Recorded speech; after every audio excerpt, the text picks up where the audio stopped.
सोचो एक सेकंड के लिए, तुम्हारे सामने दुनिया का सबसे बड़ा राज खड़ा है और वो राज पानी में छुपता है। पैसिफिक ओशन, जमीन का सबसे बड़ा, सबसे गहरा, सबसे पुराना समंदर।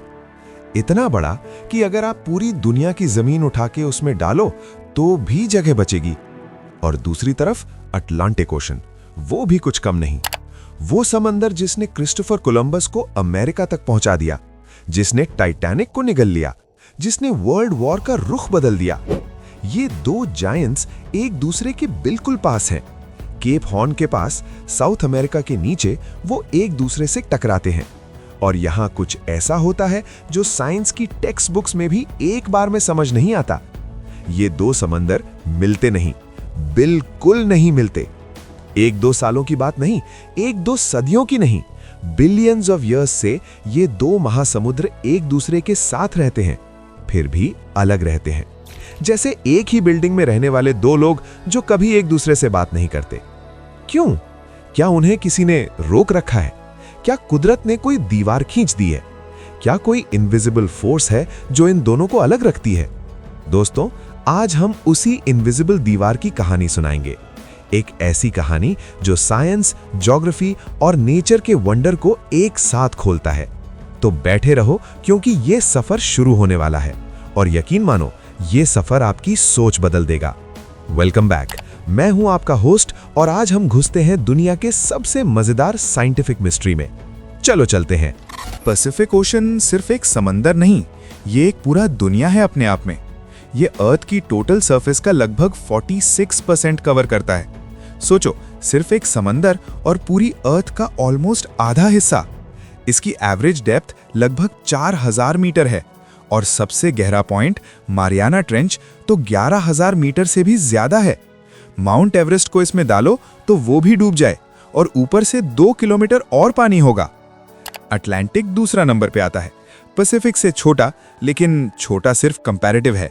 अटलांटिक भी 106 मिलियन स्क्वायर किलोमीटर से बड़ा है। ये वो समंदर है जिस पर यूरोप और अमेरिका के बीच ट्रेड रूट्स चलते हैं।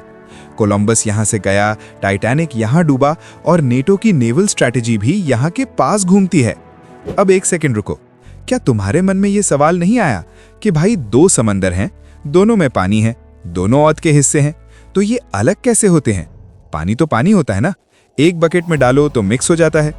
बिल्कुल सही सवाल है और यही सवाल का जवाब सब कुछ बदल देता है। बात यह है कि पानी अलग होता है। दुनिया के हर कोने का समंदर अपने आप में यूनिक है। उसकी अपनी टेम्परेचर है, अपनी सैलिनिटी है, मतलब खारापन का लेवल, अपना डेंसिटी है, अपना कलर भी है, अपने करंट्स हैं, और इन सब का कॉम्बिनेशन मिलके एक समंदर की यूनिक आइडेंटिटी बनाता है। पैसिफिक का पानी रिलेटिवली थोड़ा कम खारा होता है और टेम्परेचर में भी फर्क होता है रीजन से रीजन। अटलांटिक थोड़ा ज्यादा सलाइन है और इसकी वजह है वो एवेपोरेशन जो कैरिबियन और ट्रॉपिकल एरियाज में होती है, जहां से बहुत ज्यादा पानी उड़ता है लेकिन सॉल्ट नहीं उड़ता। ये डिफरेंसेस, ये ही वो चीज हैं जो आगे जाके इस पूरे मिस्ट्री की नींव बनाते हैं। इन डिफरेंसेस को याद रखना, क्योंकि ये ही हमारी कहानी का हीरो है।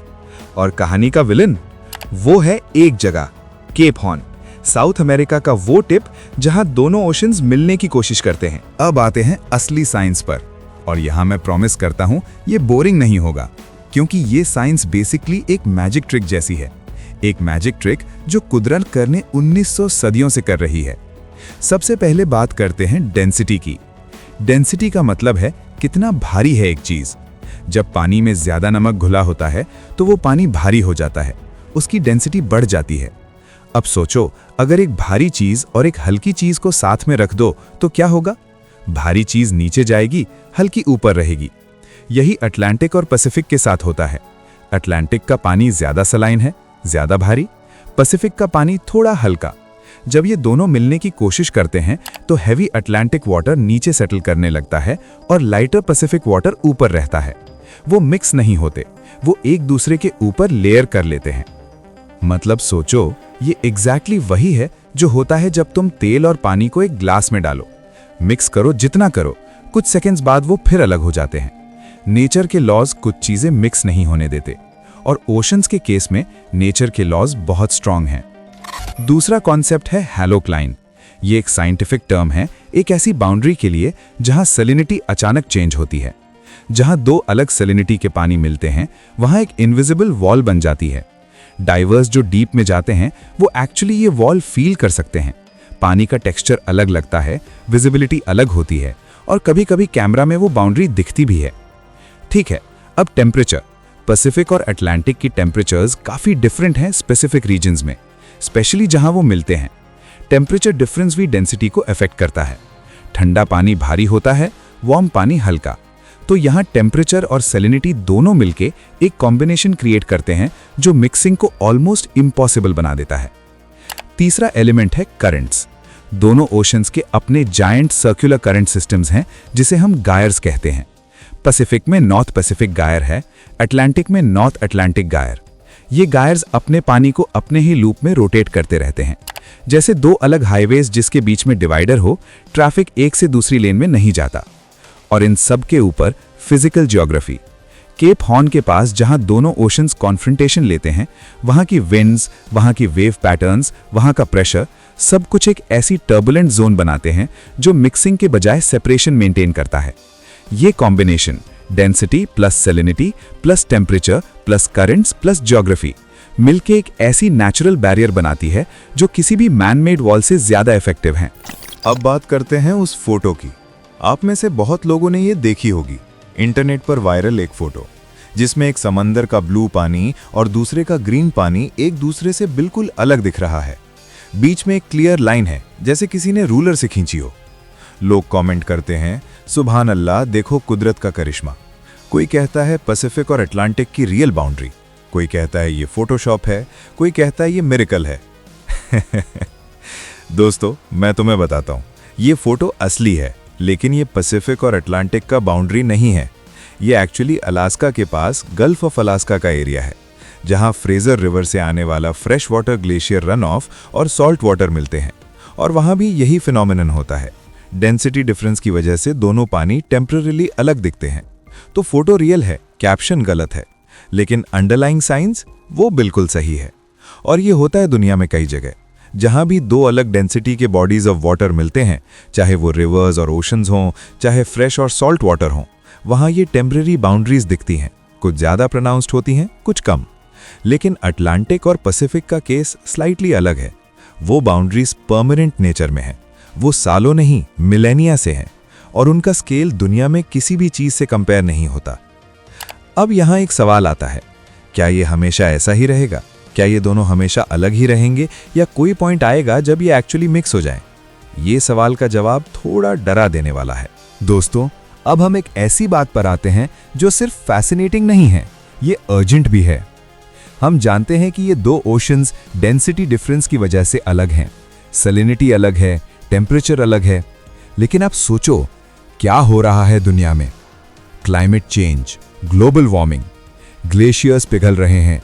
आर्कटिक में, एंटार्क्टिक में गिगाटन्स ऑफ आइस हर साल पानी बनता जा रहा है।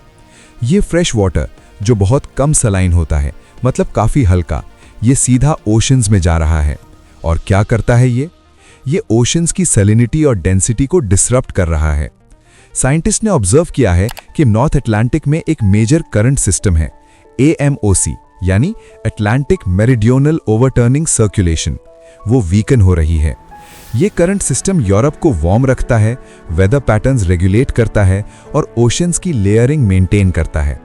अगर ये कोलैप्स हुआ, और कुछ स्टडीज कहती हैं कि इसका रिस्क सीरियसली बढ़ गया है, तो दुनिया भर का क्लाइमेट ड्रास्टिकली चेंज हो सकता है।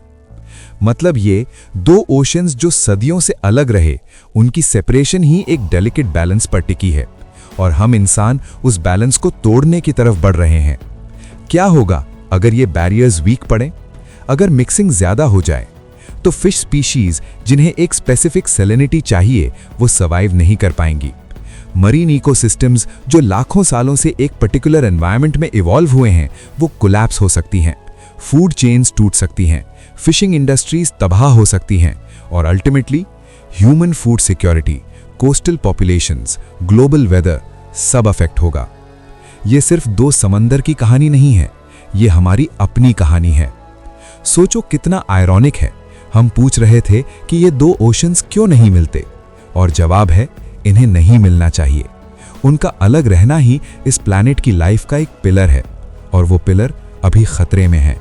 बहुत से लोग जो ये टॉपिक देखते हैं वो एक और एंगल लाते हैं। वो कहते हैं, भाई ये कुरान में भी लिखा है, सूरा अर रहमान में लिखा है, उसने 2 समंदर छोड़े जो मिलते हैं, उनके बीच एक पर्दा है जो वो नहीं लांघते।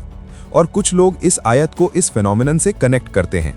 इस वीडियो में मैं ये डिबेट नहीं करूंगा कि ये साइंटिफिक मिरेकल है या नहीं, वो एक अलग और गहरी डिस्कशन है। लेकिन मैं ये जरूर कहूंगा, ये ओवरलैप फैसिनेटिंग है। चाहे आप इसे स्पिरिचुअली देखो या साइंटिफिकली, कंक्लूजन वही रहता है। ये यूनिवर्स में कुछ ऐसी फोर्सेस हैं जो हमारी समझ से कहीं ज्यादा कॉम्प्लेक्स हैं। कुछ चीजें हैं जो अपने आप में ऑलरेडी परफेक्ट हैं और उन्हें डिस्टर्ब करना डेंजरस है।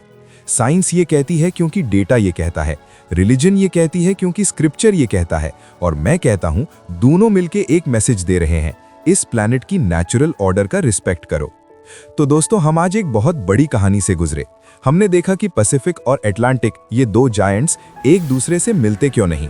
डेंसिटी का फर्क, सैलिनिटी का फर्क, टेम्परेचर का फर्क, करंट्स का फर्क, ये सब मिलके एक ऐसी नेचुरल दीवार बनाते हैं जो किसी भी इंजीनियर ने नहीं बनाई। ये कुदरत की इंजीनियरिंग है, ये प्लैनेट का अपना डिजाइन है। हमने देखा कि वो वायरल फोटो असली थी लेकिन कैप्शन गलत था, और हमने सीखा कि रियल बाउंड्रीज कहीं ज्यादा कॉम्प्लेक्स और इनविजिबल होती हैं। हमने देखा कि ये सेपरेशन एक प्रॉब्लम नहीं है, ये एक गिफ्ट है। इस प्लैनेट का लाइफ सपोर्ट सिस्टम इस सेपरेशन पर डिपेंडेंट है। हर फिश, हर कोरल रीफ, हर कोस्टल कम्युनिटी, हर एक इंसान जो सी फूड खाता है, सब इसी बैलेंस पर टिके हैं। और हमने देखा कि वो बैलेंस आज खतरे में है। इस वीडियो को देखने के बाद मैं चाहता हूं कि आप एक चीज याद रखें, दुनिया में कुछ चीजें हैं जो अपनी इम्परफेक्शन में परफेक्ट हैं। 2 ओशंस जो मिलते नहीं, वो एक्चुअली इस दुनिया को चलाने का एक जरूरी हिस्सा है। हम ऑफन ये सोचते हैं कि सब कुछ एक होना चाहिए, सब कुछ मर्ज होना चाहिए, लेकिन कुदरत हमें ये सीख रही है, अलग रहना भी एक शक्ति है, बाउंड्रीज का होना भी जरूरी है। और शायद, बस शायद, ये लेसन सिर्फ ओशंस के लिए नहीं है। अगर ये वीडियो आपको कुछ नया सिखाया, कुछ नया सोचने पर मजबूर किया, तो लाइक बटन दबाइए। अपने उस दोस्त को शेयर करो जो कहता है साइंस बोरिंग होती है। उसे बताओ बोरिंग नहीं होती, बस सही चीज देखनी चाहिए। और कमेंट में बताओ आज आपको कौन सी चीज सबसे ज्यादा सरप्राइजिंग लगी। मिलते हैं अगली वीडियो में, तब तक सोचो, सीखो और दुनिया को क्यूरियस नजर से देखो।